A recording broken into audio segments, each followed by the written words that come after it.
Hello everyone, welcome back to my channel Way to English Literature. So on 13 अप्रैल 2022 को UGC net का result has been declared. वो declare हो चुका है result. तो student who have already successful in this exam with their flying colours, so all the best for your future. और जो student जो पीछे रह चुके हैं, अनसक्सेसफुल हैं अपने रिजल्ट के थ्रू और जिनका नहीं निकला है, वो बने रहिए। This video is for you. So what will be the next and what is UGC 2023 going to be? Again हम इसके एग्ज़ाम कैसे देखेंगे, क्या होगा और क्या होना चाहिए। So let's begin. According to India's news, total number of candidates sitting in the exam वो थे 5,44,000। इनमें से जो असिस्टेंट प्रोफेसर के लिए क्वालिफाई करते हैं इस एग्ज़ाम को, वो कैंडिडेट के नंबर थे 43,000 अप्रॉक्स 300। और उनमें से जो बच्चे GRF क्वालिफाई करते हैं, junior research fellowship, that is approx 8,900। Assistant professor के लिए क्वालिफाई करते हैं वो है सिर्फ 43,000। So you can see the quota, और देख सकते हो कितने नंबर ऑफ स्टूडेंट जो है कम क्वालिफाई कर रहे हैं दिसंबर 2022 का, जो पिछले साल का पेपर जो इस बार हुआ।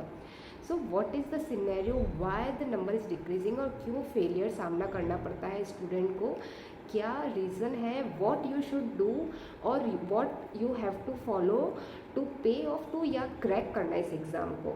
तो certain things the student have to follow. Candidate who is sitting in the exam, जो बहुत बार इस एग्ज़ाम में बैठ चुका है, या फिर ऐसे दो कैंडिडेट है, या तो एक जो कैंडिडेट है इस तरफ, वो तो बहुत बार ही एग्ज़ाम में बैठ चुका है, और एक तरफ जो कैंडिडेट है वो फ्रेशर्स है। तो मैं दोनों के लिए अलग अलग बताऊंगी। जो एक्सपीरियंस कैंडिडेट्स हैं वो क्या गलतियां कर रहे हैं जो उनको बहुत ज़्यादा ज़रूरत है सुधार करने की, why they are repeating their mistake, और क्यों नहीं रियलाइज़ कर रहे हैं कि उनको क्या ज़रूरत है मिस्टेक नहीं रिपीट करने की, और कहाँ पे उनकी गलतियाँ हो रही है। और जो फ्रेशर्स है कि आपको एग्ज़ाम वापस देना है, अगर इसकी टफनेस से अगर आप नहीं डरे हो, अगर आपको इस एग्ज़ाम ने आपको नहीं डरा है, तो क्या आप वापस देने के लिए तैयार हो रहे हो इस exam. If you are watching this video for the first time और landing on my channel for the first time, so I am qualified assistant professor, already qualified NET and GRF both with highest percentile and all over India rank 10th। गलतियाँ हो रही है, क्या आपको सुधारना है बहुत ज़्यादा। तो फॉर एक्सपीरियंस स्टूडेंट जिन्होंने कम से कम 3 बार 4 बार 5 बार एग्ज़ाम देते आ रहे हैं बट उनका रिजल्ट निकल ही नहीं रहा, so warning for you. First warning for experience student is that stop relying on other person. बिल्कुल भी रिलाई करना छोड़ दीजिए उन लोगों पर जिन्होंने ऑलरेडी ये एग्ज़ाम निकाल के प्रोफेसरशिप नहीं कर रहे हैं, इन्होंने कोचिंग खोल के रखी है। आप उन लोगों के पास जाइए जो इस एग्ज़ाम में सर्टेन करके वर्क कर रहे हैं और ऑलरेडी एक पोजीशन पे है। Try to be practical in your life. अगर मैं प्रैक्टिकल नहीं होंगी लाइफ में तो कैसे पता चलेगा क्या होगा ये एग्ज़ाम आपके लिए। आज क्वेश्चन कीजिए अपने आप से कि this exam is for you. क्या आप ये एग्ज़ाम आपके लिए बना है? क्या ये एग्ज़ाम आप पैशनेटली देना चाहते हो? पैशनेटली देना चाहते हो तो क्यों, क्या रीज़न है, और इसका रिज़ल्ट क्या होगा, क्या मुझे जॉब मिलेगी, क्या मुझे इस जॉब मिलने के बाद क्या मुझे उतनी अच्छी सैलरी मिलेगी। सो आस्क दिस क्वेश्चन, और उन लोगों से पीछे जो ऑलरेडी इस एग्ज़ाम को क्लियर करके और ऐसे पोजीशन पर है, क्योंकि मैंने बहुत लोगों को जानती हूँ जिन्होंने सिर्फ या तो नहीं नहीं किया है और आप उन लोगों के वीडियोस देख रहे हैं, या तो उन लोगों की वीडियोस देख रहे हैं जिन्होंने क्वालिफाई करके कभी असिस्टेंट प्रोफेसर की पोजीशन ली ही नहीं, तो उन्हें कैसे पता चलेगा सच्चाई का।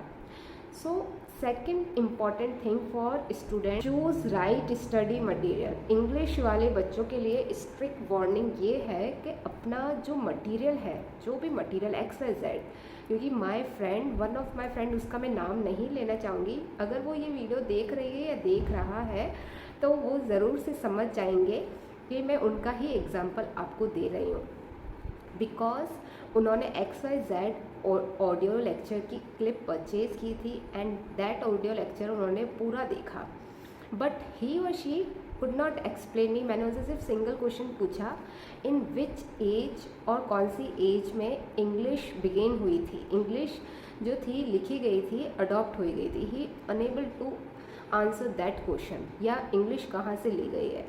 ये जो क्वेश्चन है बिल्कुल बेसिक, जो बेस है आपका लेयर, बिल्डिंग का बेस है, वो नहीं आप कैसे बीए के बच्चों को पढ़ाओगे, how will you teach them.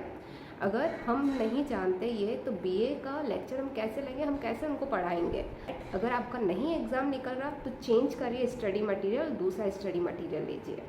Then third biggest important advice for experienced student is that give proper time to your study routine और change करिए अपना study routine। और अगर आपकी एज हो गई है फॉर मैरिड और unmarried, also move on, move कीजिए। अब लाइफ में मूव नहीं करोगे तो कुछ नहीं होगा। Don't stuck on that part. अगर आपको लग रहा है मेरा नहीं हो रहा, मैंने 4 अटैम्प्ट दिए हैं और मुझे कुछ नया टेंशन, बिकॉज स्ट्रेस बहुत बड़ा पार्ट रोल प्ले करता है लाइफ में।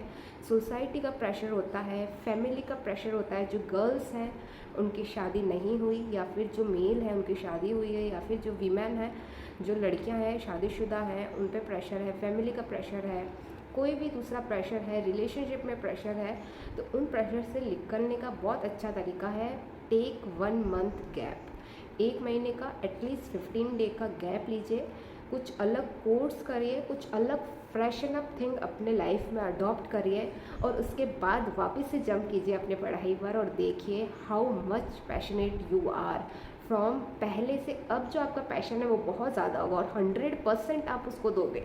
आप जब देखोगे रियलिटी ऑफ लाइफ आउटसाइड, जब आप ये मत सोचो कि मैं एक सिर्फ एग्ज़ाम के लिए पढ़ रहा हूँ, give it for 100% for your life. Step है ये एग्ज़ाम एक बार और चांस दीजिए। जो एक्सपीरियंस स्टूडेंट है please give at least 1 more time, और एक न्यू स्ट्रेटजी के साथ दीजिए। हम स्ट्रेटजी भी शेयर करेंगे हमारे इस वीडियो पर। मेरा न्यू बिगनिंग के साथ ये एग्ज़ाम दो और एक नई स्ट्रेटजी के साथ। Don't follow that strategy, previous strategy जो आप।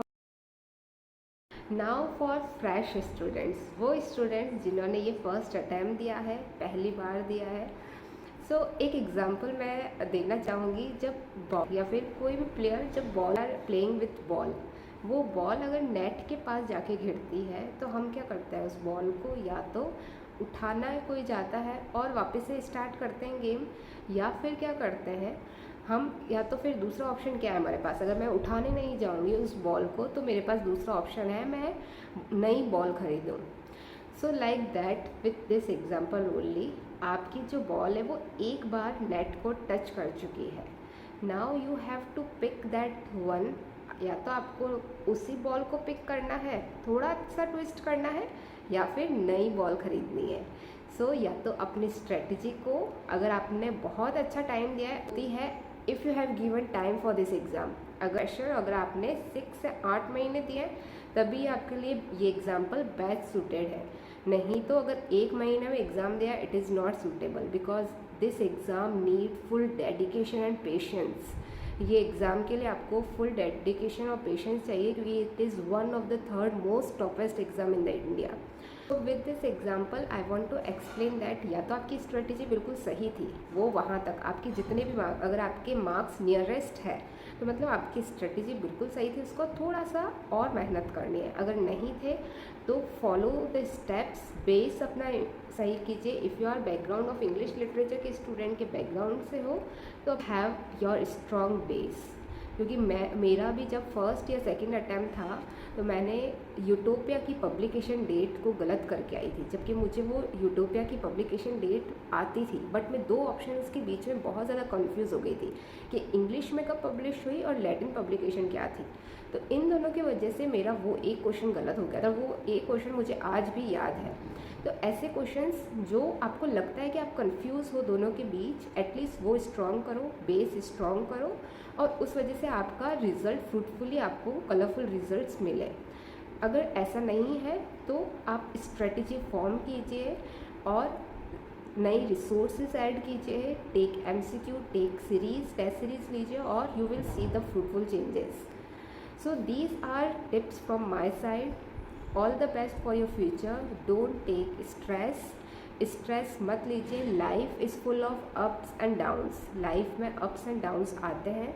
सो result are part of success. जो फर्स्ट स्टेप ऑफ सक्सेस, हमेशा अगर हम सक्सेसफुल पर्सन को देखेंगे, अगर आप मुझे देखोगे, मैंने अगर जीआरएफ क्लियर किया है, I have also seen failure in my life. मैं भी ऐसी नहीं हूँ कि मुझे एक स्पेशल जोन से निकाल के भेजा है। मुझे भी प्रेशराइज थे, मुझे भी फैमिली का प्रेशर था, सोसाइटी का प्रेशर था, डिप्रेशन, स्ट्रेस, बहुत सारी चीज़ें थी, बट उनसे निकल कर आपको बैलेंस करना है हर चीज़ को और मूव ऑन करना है।